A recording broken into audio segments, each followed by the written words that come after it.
أعوذ بالله السميع العليم من الشيطان الرجيم بسم الله الرحمن الرحيم ولتكبروا الله على ما هداكم ولعلكم تشكرون وقال الله تعالى وقال النبي صلى الله عليه وسلم إنا لكل قوم عيدا وهذا عيدنا.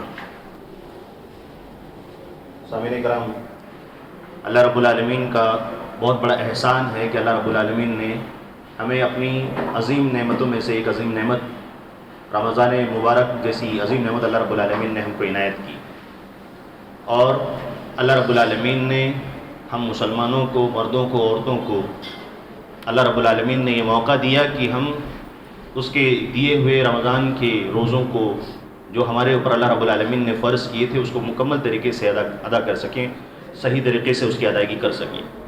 اللہ رب العالمین کا شکر و احسان ہے کہ ہم نے صیام، قیام، شب قدر وغیرہ ہر چیز کا اہتمام کیا. اللہ رب العالمین سے دعا ہے کہ اللہ رب العالمین ہم نے جو بھی ٹوٹی پھوٹی عبادتیں کی ہیں، انسان ہونے کے ناطے ہم سے اس میں کچھ کمیاں ہو سکتی ہیں، اللہ رب العالمین تو ہماری ان عبادتوں کو قبول فرما لے، آمین.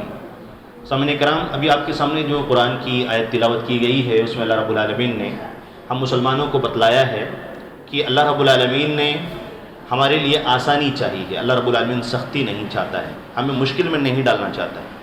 اتنا رحیم ہے، شفیق ہے، مہربان ہے کہ حکم دینے کے بعد مقصد سمجھا رہا ہے اللہ رب العالمین کہ تمہیں شدت میں ڈالنا، مشکل میں ڈالنا یہ اللہ رب العالمین کا ٹارگیٹ نہیں. اور اللہ رب العالمین نے فرمایا کہ یہ جو ایام معدودات ہیں، گنتی کے چند دن ہیں، ہمارے لیے 30 دن، 40 ڈگری، 41 ڈگری، 42 ڈگری میں ہم نے روزہ رکھا. اللہ رب العالمین نے ہم کو تسلی دی، بتلایا کہ یہ گنتی کے چند دن ہیں. اب مہینہ ختم ہو گیا، ہم کو احساس ہو رہا ہے کہ معلوم ہی نہیں پڑا کہ کیسے ایام نکل گئے. ہم کو اس رحمتوں بھرے ایام کے ختم ہو جانے کا حیرت اور افسوس ہے. اللہ رب العالمین سے دعا ہے کہ ہمیں پھر آئندہ سال اس ماہ مبارک سے ہمیں فائدہ اٹھانے کا موقع عنایت فرمائے، آمین.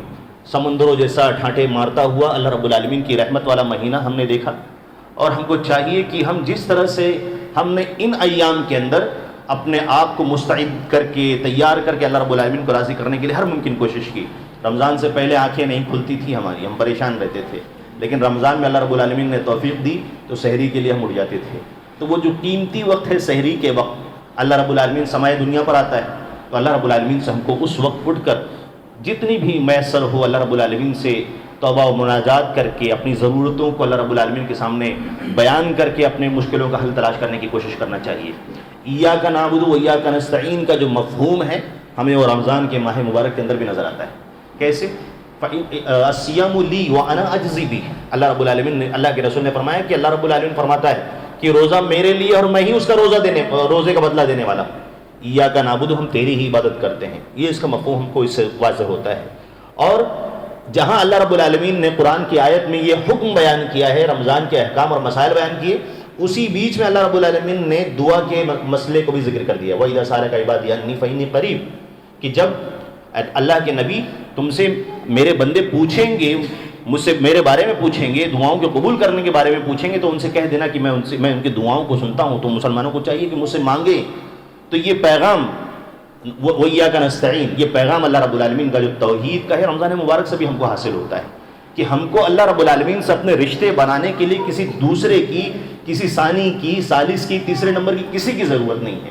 ڈائریکٹ اللہ رب العالمین سے بندے کا رشتہ ہے. لہٰذا بیچ میں کسی کو لائے بغیر ہم مسلمانوں کو چاہیے کہ اپنے رشتوں کو اللہ رب العالمین سے مضبوط کرنے کی کوشش کریں. جس طرح سے ہم نے ان ایام میں روزے رکھے ہیں، ابھی آنے والے دن شوال کی شروعات ہو چکی ہے، جب میسر ہو 6 دن کے روزے ہم کو رکھتے ہیں. 4 سنڈے اگر ہم ورکنگ ڈیز کو اگنور کر دیتے ہیں، 4 سنڈیز مل جائیں گے، سیٹرڈے ہم کو 2 دن مل جائیں گے. اس طرح سے ہم ایڈجسٹ کرنا چاہیں تو ایڈجسٹ کر سکتے ہیں. کنٹینیو رکھنا چاہیں، ایام 20 کے روزے ہیں، 13، 14، 15 عربی کی تاریخ ہے. اسی طرح سے سوموار اور جمعرات کے روزے ہیں. یہ اتنی عظیم عبادت ہے. اللہ کے رسول صلی اللہ علیہ وسلم نے ایک صحابی سے کہا تھا کہ اللہ کے رسول صلی اللہ علیہ وسلم مجھے کچھ وصیت کیجیے، تو اللہ کے رسول نے فرمایا تھا کہ روزہ رکھو. پھر صحابی نے پوچھا اللہ کے رسول کچھ وصیت کیجیے، کچھ بتلائیے بھلائی کی بات، تو اللہ کے رسول نے کہا روزہ رکھو، فإنہ لا عدل لہ، اس کی جیسی کوئی چیز نہیں ہے. تیسری بار پھر صحابی نے پوچھا تو اللہ کے رسول نے پھر کہا کہ فإنہ لا مثل لہ، کیونکہ اس جیسی کوئی عبادت نہیں ہے. ایک بندے کا رشتہ ڈائریکٹ اللہ رب العالمین سے جڑ جاتا ہے. ہم کو اپنے رشتوں کو اللہ رب العالمین سے جوڑنے کی ضرورت ہے. آپ کے سامنے وہ حدیث ہونی چاہیے. اللہ کے رسول صلی اللہ علیہ وسلم نے ارشاد فرمایا کہ جس طرح سے تمہارے کپڑے بوسیدہ ہو جاتے ہیں، تمہارے کپڑے جونے ہو جاتے ہیں، اسی طرح تمہارے دلوں کے اندر ایمان جونا ہو چکا ہے۔ اللہ کے رسول صلی اللہ علیہ وسلم کی حدیث ہے، صحیح جامع صغیر کی سلسلہ صحیحہ کے اندر حدیث موجود ہے۔ اللہ کے رسول صلی اللہ علیہ وسلم نے فرمایا کہ جس طرح تمہارے کپڑے جونے ہو جاتے ہیں، تمہارا ایمان بھی جونا ہو جاتا ہے، اس کی تجدید کرو، اللہ کے رسول صلی اللہ علیہ وسلم نے فرمایا ہے۔ اللہ رب العالمین سے سوال کر کے، نماز کا قیام کر کے، اس کا اہتمام کر کے، روزوں کے ذریعے سے، استغفار کے ذریعے سے، اپنے گناہوں کی معافی کے ذریعے سے معافی تلافی کر کے اپنے ایمان کی تصدیق کرو، تاکہ ایمان اپنی حالت میں پلٹ آئے۔ اسی لیے اللہ کے رسول صلی اللہ علیہ وسلم نے دعا سکھائی، اللہم انی اعوذ بک من الحور بعد الکور، یعنی گناہوں سے ایک چیز صحیح سالم ہے، ٹھیک ٹھاک ہے، اس میں بگاڑ نہ آ جائے، گناہوں کی طرف مزید ہم مائل نہ ہو جائیں، رب کی نافرمانی کی طرف پلٹ کرنا چلے جائیں۔ اس طرح سے اللہ رب العالمین نے قرآن کی آیت میں بھی دعا سکھائی تھی، ربنا لا تزغ قلوبنا بعد اذ ہدیتنا، اللہ رب العالمین کی ہم کو ہدایت ملنے کے بعد ہمارے دلوں کے اندر کجی نہ آ جائے۔ اللہ رب العالمین کی دونوں انگلیوں کے درمیان ہمارا دل اللہ رب العالمین نے رکھا ہوا ہے۔ ماں عائشہ رضی اللہ تعالی ام المومنین نے اللہ کے رسول صلی اللہ علیہ وسلم کو ایک دعا پڑھتے ہوئے دیکھا بار بار۔ اللہ کے رسول صلی اللہ علیہ وسلم دعا کرتے تھے، یا مقلب القلوب ثبت قلبی علی دینک، اے دلوں کے پلٹنے والے، میرے دل کو طاعت کے اوپر، ایمان کے اوپر باقی رکھ، ثابت قدم رکھ۔ تو اس وقت ام المومنین نے پوچھا کہ اے اللہ کے رسول صلی اللہ علیہ وسلم آپ کون سی دعا کرتے ہیں؟ تو اس وقت اللہ کے رسول صلی اللہ علیہ وسلم نے یہ بات بتلائی تھی کہ اللہ رب العالمین کی دونوں انگلیوں کے درمیان بندوں کے دل ہوتے ہیں، کبھی وہ بھلائی کی طرف، کبھی وہ بھلائی سے ہٹا دیتا ہے، اللہ رب العالمین دنوں کو پھیر دیتا ہے۔ اس کے لیے میں اللہ رب العالمین سے دعا کرتا ہوں۔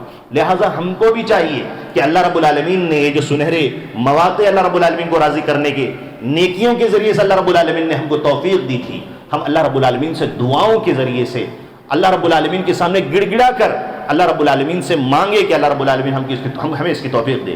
ہمارے نبی نے کیا سکھایا؟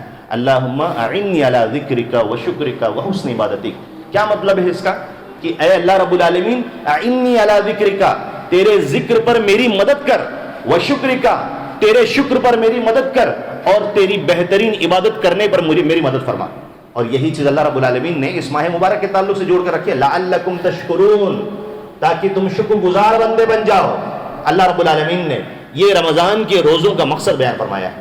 عام حالات میں ایسے ہی بیٹھے ہیں، کوئی چیز نہ کوئی فائدہ نہ نقصان، بندہ کہتا ہے الحمدللہ رب العالمین، اللہ کے رسول نے فرمایا 30 نیکی ملتی ہے۔ تو ہم کو چاہیے کہ جتنا زیادہ اللہ رب العالمین کو راضی کرنے والے کام ہو سکتے ہیں، اپنے باتوں کے ذریعے سے، اپنی حرکات کے ذریعے سے اس کو انجام دینے کی کوشش کریں۔ اور رمضان سے پہلے جو ہماری عادت تھی وہ اب دوبارہ پلٹ کر نہیں آنی چاہیے، جو گناہوں والی تھی، معصیت والی تھی۔ لعلکم تتقون کا پیغام کیا ہے؟ اللہ رب العالمین نے دلوں پر انقلاب لانا چاہا ہے۔ یہ رمضان کا مہینہ جو آیا تھا دلوں کے لیے آیا تھا، پیٹ کے لیے نہیں آیا تھا کہ ہم اپنی روزی روٹی کو بڑھائیں، پیٹ کو مختلف ڈشوں کے ذریعے سے بھریں۔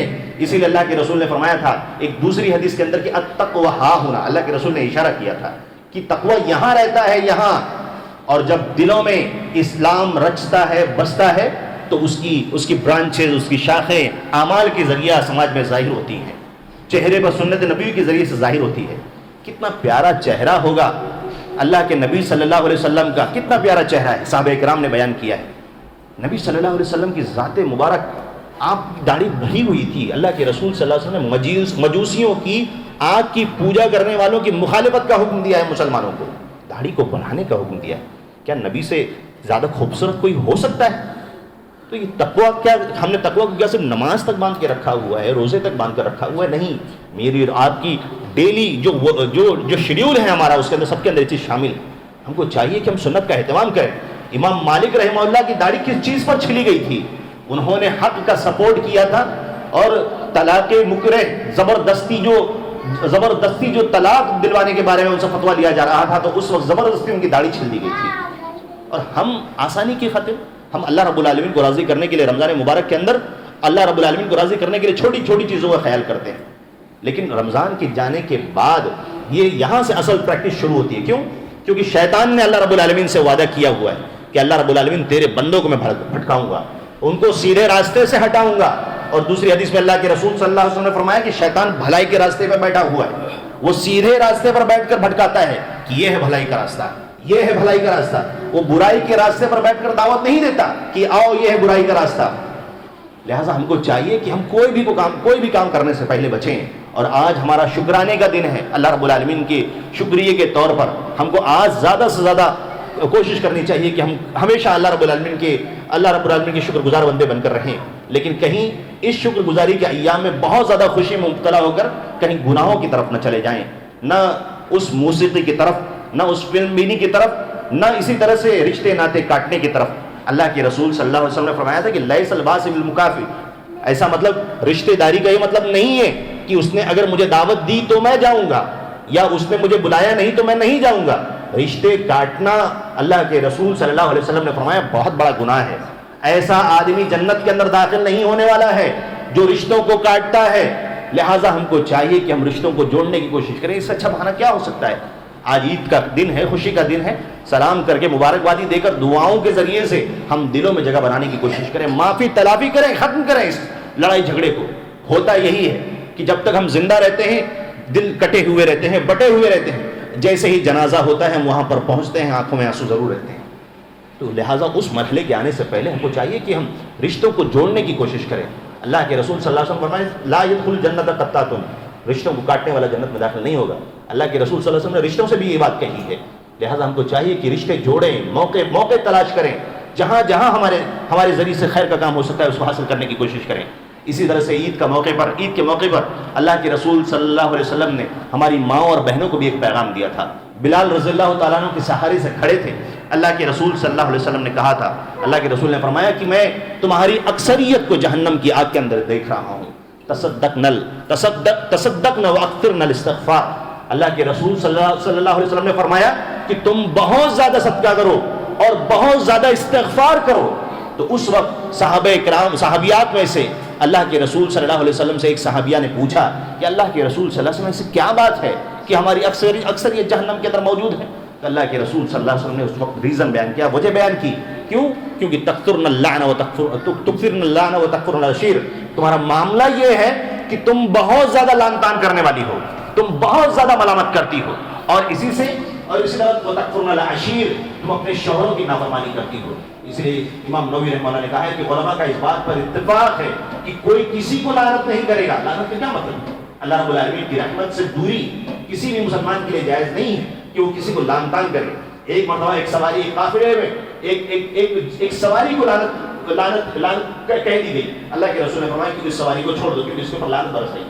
لہٰذا ہم کو چاہیے کہ اس طرح کے الفاظ کا استعمال کرنے سے بچیں، اور اسی لیے امام نووی رحمہ اللہ نے کہا کہ ہاں جس کے بارے میں، جس کے خاتمے کے بارے میں، جیسے ابو جہل ہے، ابلیس ہے، ایسے لوگوں کے بارے میں معلوم ہے کہ وہ ملعون ہے، تو وہاں پر اس کا استعمال مناسب ہے، لیکن کسی اور کے لیے خاص کر کے لفظ لعنت کا استعمال کرنا جائز نہیں ہے۔ لہٰذا ہم کو احتیاط کرنے کی ضرورت ہے۔ اور اللہ کے رسول صلی اللہ علیہ وسلم نے دوسرا ریزن جو وجہ بیان فرمائی تھی کہ وہ تکفرن العشیر، تم اپنے شوہروں کی نافرمانی کرتی ہو۔ لہٰذا ہم کو چاہیے، ہماری ماں اور بہنوں کو چاہیے کہ اللہ اس کے رسول صلی اللہ علیہ وسلم کے بتلائے ہوئے تعلیمات کے مطابق اپنی زندگی میں سدھار لانے کی کوشش کریں، بدلاؤ لانے کی کوشش کریں۔ رمضان سے پہلے جو حالات تھے وہ حالات پلٹ کرنا ہے۔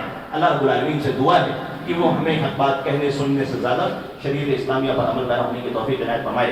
دنیا میں جہاں بھی ہمارے ایمان والے بھائی پریشان حال ہیں، اللہ رب العالمین ان کی پریشانیوں کو دور کر دے، اور جو لوگ اسلام اور اسلام مخالف ہیں اللہ رب العالمین انہیں ہدایت دے دے، انہیں ہدایت دے دے، اور اگر ان کے حصے میں ہدایت نہیں ہے تو اللہ رب العالمین ان کی بوجھ سے زمین کو ہلکی کر دے۔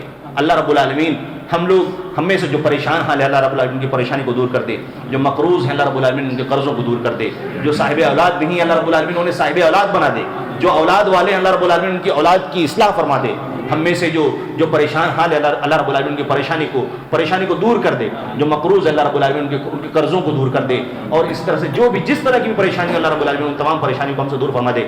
آمین وآخر دعوانا ان الحمدللہ رب العالمین۔ السلام علیکم ورحمۃ اللہ وبرکاتہ۔ تقبل اللہ منا ومنکم عید مبارک۔ السلام